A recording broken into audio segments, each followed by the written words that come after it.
یو وخت چې د پښتنو په هر حجره کې به رباب، منګی، چیلم او د پښتنو کلتور سره تړلي شیان ټول موجود وو. ماښام تیاره لګېدو سره سم به د رباب منګي میلس ولګېد.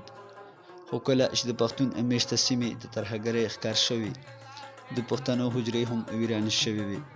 خو اوس څه موده کېږي یو وارې بیا د پښتنو په زیاتره حجرو کې د رباب منګي میلسونه شروع شوي چې ورکې سپین ږیري ځوانان او ماشومان ګډون کوي.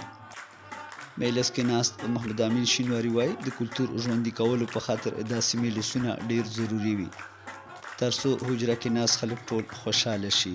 اوس لنډي کوتل کې شینوارو علاقه زموږ یو حجره او لکه څنګه چې تاسو ته معلومه شي د پښتنو یو خپل کلچر دی چې دا موسیقي او ادب او دا شیونه پکې ډېر زیات نږدې او ننوتلي شیونه دي. نو موږ کلیوالي هغه راجوړ کړی دا دلته دا سپین ږیري او هغه د هغه خپل مقامي خلک دي، لوکل خلک دي او دا هغه هم راجوړ کړی محفل. موږ چې دا ماشومان به هم خوشحاله شي، دا سپین ږیري به هم سره را خوشحاله شي، سره را ژوندي به شو. نو سړی بیا لږ هغه ته مخکې جوړ شي.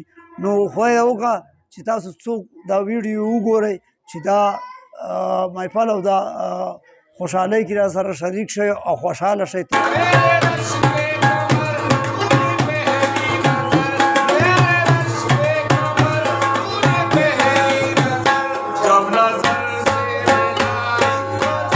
په سیمه کې اوس هم داسې ډېر مشران شتون لري چې د پخوا په څېر په حجرو کې ناستې لپاره خلک راټولوي او وایي چې پښتانه داسې ښکلی او انساني کلتورونه لري چې د نړۍ پر مخ هیڅ مثال نشته. میلمه پالنه مو تر دې کچه رسېدلې چې پر میلمه سر هم ورکوو او په کشرانو باندې زور ورکوي تر څو حجره کې ځان حاضر کړي او سیمې او خاص کر د خپل کلي په ستونزو خبرې وکړي او ورته یوه حل لاره وباسي. مینوال شینواري، وحدت نیوز، لنډي کوتل.